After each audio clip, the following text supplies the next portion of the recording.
Pinalakas na nga ng Golden State Warriors ang kanilang hukbo sa papasok na season, matagumpay nga na nakuha nila itong si Chris Paul. Dito lang naglabas ng ulat patungkol sa 7-footer na maaring mapunta sa koponan na Golden State Warriors.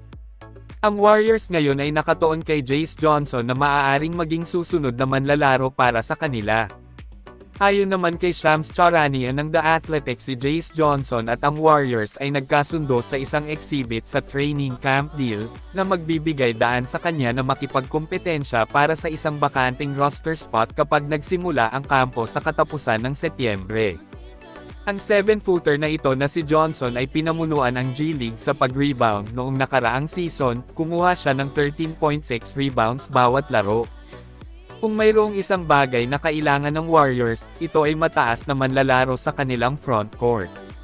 Ang pagkakaroon ng matigas na rebounder sa kanilang frontcourt ay magiging importante para sa kanila, mapakaraniwang kontrata man yan o maging isang two-way na kontrata ay magiging mahalaga sa kanila kapag mataas na manlalaro na merong kakayahan sa pag-rebounds o mahusay na gawing sentro.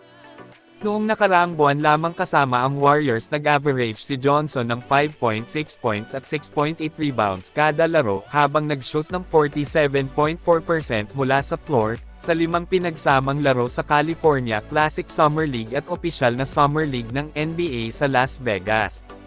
Ang Warriors ngayon ay kasalukuyang mayroong 2 open roster spot at 2 available na two-way roster spot.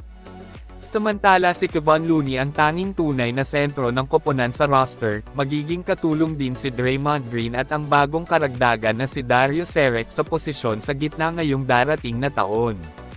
Si Dario Saric ngayon ang may hawak na pinakamataas sa roster na merong 60-10 inches. Kung pipirmahan nila ang 7-footer na si Jace Johnson sa isang kontrata, agad siyang magiging pinakamataas na manlalaro sa roster ng Golden State Warriors. Nagkasundo nga ulit ang New York Knicks at itong si Josh Hart sa 4 na taon na kontrata sa halagang $81 million na extension. Nag-opt-in si Hart sa huling taon ng kanyang kontrata noong summer at nakatakdang maging unrestricted free agent sa susunod na offseason. Gayunpaman, ang bagong deal na ito ay nagpapanatili sa kanya sa Knicks sa 2027 hanggang 2028 season. Samantala na deal si Josh Hart sa Knicks noong February trade deadline noong nakaraang season at agad na nagkaroon ng epekto sa koponan. Sa 25 games para sa Knicks, nag-average siya ng 10.2 points, at 7 rebounds at 3.6 assists bawat laro, isa rin siya sa ilang maaasahang 3-point shooter ng New York Knicks.